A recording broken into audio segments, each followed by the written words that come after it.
ahora en la sede de RPP al economista Rafael Belaúnde, quien ha sido ministro de Minas y cuya opinión queremos conocer sobre el conflicto que no ha podido resolverse al cabo de varias semanas, que ha llevado al anuncio de que la producción de la empresa minera MGM, cuya mina Las Bambas, la más grande de cobre en el Perú, sería suspendida el sábado. Díganos, por favor, cuál es la situación actual, qué es lo que bloquea la solución de este conflicto tan dilatado. Bueno, buenos días, Mónica. ¿Qué tal? ¿Cómo está, Fernando, Rafael? gracias por tenerme. Esto es una situación que ya se viene dilatando cerca de un mes. Este es un bloqueo del corredor minero muy lejos del área de influencia de Las Bambas, ¿no? Está a 200 kilómetros de Las Bambas. No tiene que ver, como pueden haber sido precedentes de otras operaciones, con un tema ambiental o como un tema de territorios comunales. Este es una disputa comercial y han secuestrado pues la producción de cobre como medio para lograr sus objetivos, ¿no? Han bloqueado el corredor a 200 kilómetros y lo que quieren son contratos de exclusividad para transportar parte de la carga de concentrado de cobre que Minera Las Bambas tiene que... Pero entonces lo que hay detrás es un negocio. Es un negocio. Es un negocio. Yo creo que el Ministerio Público, la policía habría que investigar. Alguien está impulsando esto para conseguir un contrato de exclusividad por 50 camiones. De los 130 me parece que tiene autorización Las Pero eso Bambas. no simplifica el problema porque lo que parece ser es que hay, digamos, un descontento estructural, claro, en relación a la mina de las comunidades, ¿no? O sea, evidentemente para que estos conflictos prendan fuego hay un factor real, ¿no? Que sigue siendo pues zonas muy pobres y sigue ocurriendo el fenómeno que el Estado está realmente ausente y la gente ve en la empresa minera la única institución que funciona y por lo tanto pretende que la empresa asuma o sustituya al Estado. Y mientras que eso no cambie, la gente siempre va a querer estar vinculada, ¿no? Amarrada de alguna forma a la mina, porque la mina sí funciona, a diferencia pues de las instituciones públicas, ¿no? Pero el tema puntual acá es un tema comercial, no es una disputa ambiental o sobre terrenos, es un tema de contrato de transporte concentrado y de contratos para logística, para traslado del personal. Lo que es inaudito es que siendo el corredor minero un activo crítico nacional, estemos un mes en este plan sin que el Ministerio Público, sin que la policía hayan hecho ningún esfuerzo. Y los antecedentes son muy malos, porque ahí estuvo el ministro de Energía y Minas, y si algo hizo fue echarle la culpa de todo a la empresa. Entonces, hay un empoderamiento también, no de la población, pero de los dirigentes, de los activistas antimineros se sienten, si no respaldados, sienten que se ha desarrollado un momento político en el que ellos pueden actuar, con mayor libertad o impunidad, ¿no? Señor Belaúnde, ¿cómo está? Buenos días.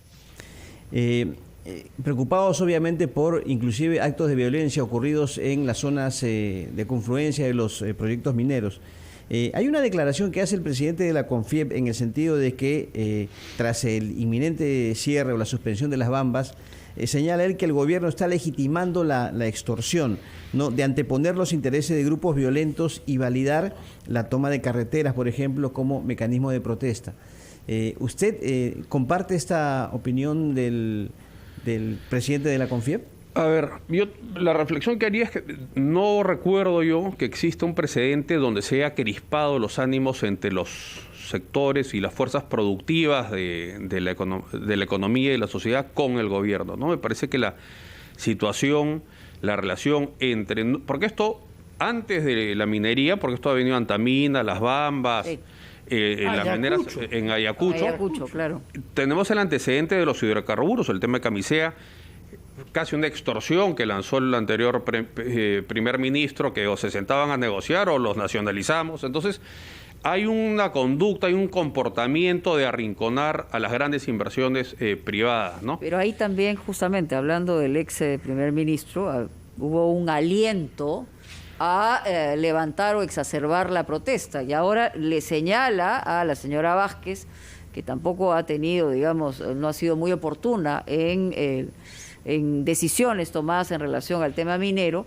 Bellido le dice a Vázquez: no pretendo usar la fuerza, usted será la única responsable. Entonces, por un lado, el aliento; en segundo lugar, el lío que hay entre dos personalidades en un mismo puesto; y en tercer lugar, lo que está al medio, que es la gente, la comunidad y el país, ¿no? La Premier pues cometió un error cuando fue a Ayacucho y dijo, con un argumento falaz, que no se iban a dar permisos para prorrogar los cierres de mina.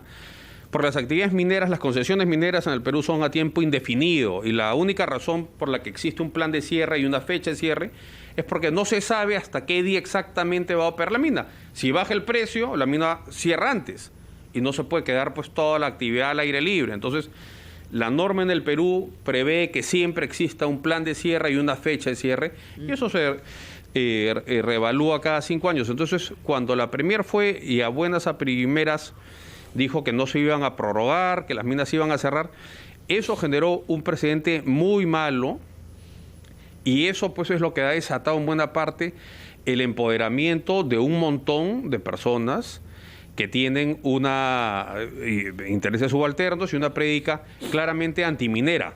Pero como decías tú, Mónica, evidentemente eso encuentra un terreno fértil, claro, porque hay un descontento real, hay niveles de pobreza que son inaceptables en las zonas de donde se extraen las mayores riquezas del Perú. Entonces, mientras esa paradoja conviva, tendremos dificultades. Vamos a tener dificultades. En este caso, ¿cuál es la solución? Porque en su primer comunicado de hace 10 días desde Hong Kong, la empresa MMG habla de la discusión que hubo sobre la posibilidad de construir un ferrocarril para que no hayan camiones que pasen por esas vías que eran inicialmente comunales, sí, recordémoslo. Así es. Pero que sin embargo el costo se había evaluado en más de 9.000 millones de dólares y que eso no lo hacía rentable. Pero ¿qué puede hacer el Estado? ¿Qué solución de fondo y permanente puede haber para que el corredor minero no genere repetidamente crisis de este tipo? Bueno, el esquema original, digamos, si uno ve el génesis de todo esto, sí, se han cometido errores no solo del Estado, también de las empresas. El proyecto original contemplaba un mineroducto y todo iba a pasar bajo tierra, sí, como en Antamina, pero vemos que también por más que había mineroducto, también hubo el problema. Pero, digamos, no se hizo el mineroducto porque el dueño que era dueño de Antapacay y dueño de Bambas vendió. Los nuevos dueños de las Bambas decidieron no ir por el mineroducto. Había una ruta, en vez de negociar con las comunidades campesinas un derecho de servidumbre y un derecho de paso, esta ruta se declaró ruta nacional. Entonces, ¿qué se puede hacer? Bueno, el ferrocarril es una opción, es una opción cara, pero yo creo que se puede financiar y a la luz, digamos, Bambas, que desde que opera en el 2016 se ha pasado más de 400 días sin poder sacar el mineral, yo creo que tienen una estimación mucho más certera de lo que cuesta seguir usando el corredor. Entonces, el ferrocarril es una opción, pero todas esas opciones que son de largo, mediano plazo, se pueden estudiar, se pueden conversar, pero lo primero que tiene que ocurrir es que se restablezca el Estado de Derecho y el libre tránsito en una vía que es un activo crítico nacional. O sea, el Estado no puede claudicar. Entiendo que existe un conflicto comercial entre dos partes que siguen negociando y nadie, digamos, está obligando a que se tengan que poner de acuerdo, pero el Perú no puede ser un rehén de esta disputa. Bueno, el presidente de la República ha estado reuniéndose durante toda esta semana con distintos gremios, que es importante, además cosa que no había hecho antes. Ahora, no sabemos exactamente qué es lo que piensa en relación al tema específico de la suspensión de operaciones de estas empresas tan importantes y tan grandes. Se van a reunir con los representantes mineros también. Pero ayer ha habido una reunión importante con 4 ex ministros de Economía. Y comentábamos que ha llamado la atención que no hubiese convocado el presidente al propio ministro de Economía actual, al señor Pedro Franque. O sea, ¿cuál es la lectura que tienen ustedes dentro del empresariado respecto a esto, ¿no? Yo creo que es una especie de bajada de llanta pues, al ministro, porque entiendo, me parece, primero habría que reconocer que el presidente Castillo, con este gesto, con su ronda con líderes políticos, está, yo creo, desde que asumió el poder, ejerciendo y actuando como presidente de la República por primera vez.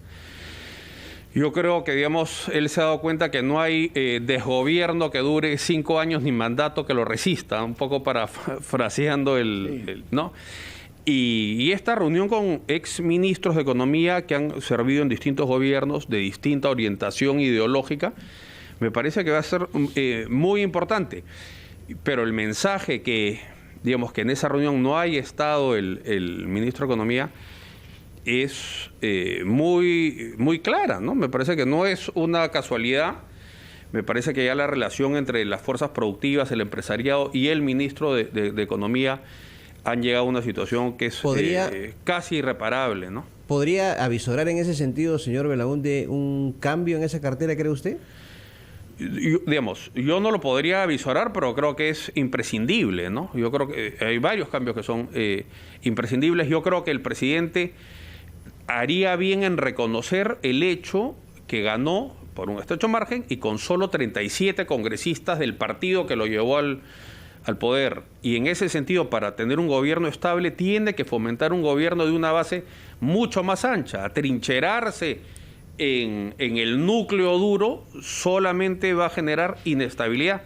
Y para poder convocar un gobierno de base más amplia, tiene pues que, primero que desatarse pues de estas vinculaciones con fuerzas muy radicales y empezar a buscar consensos. Me parece que esta reunión con los ex ministros de Economía es una señal de eso. Esperemos que eso sea así, porque, digamos, no es la primera vez que se ha visto del presidente Castillo alguna pulsión por acercarse al centro y después retrocede, ¿no? No sería la primera vez, pero me parece que obligado y un poco presionado y alarmado por cómo se va arrinconando su gobierno, podría él reaccionar y sería lo mejor para la gobernabilidad, ¿no? Porque no se puede vivir en esta incertidumbre, ¿no? Porque lo que más sufre, digamos, sufre la inversión. Sin inversión no crecen las empresas. Si no crecen las empresas, no crece el empleo. O sea, sí, claro. No hay ninguna magia ahí, ¿no? Es una cosa muy clara. Así es. Bueno, muchas gracias por su presencia y por explicarnos en base a su experiencia de exministro de Minas la situación actual y la confianza que ha expresado en que se pueda resolverse. Hay un poco de buena voluntad de parte y otra. Muchas gracias por su presencia acá, Rafael Belaúnde. Hacemos una pausa y regresamos a Ampliación de Noticias.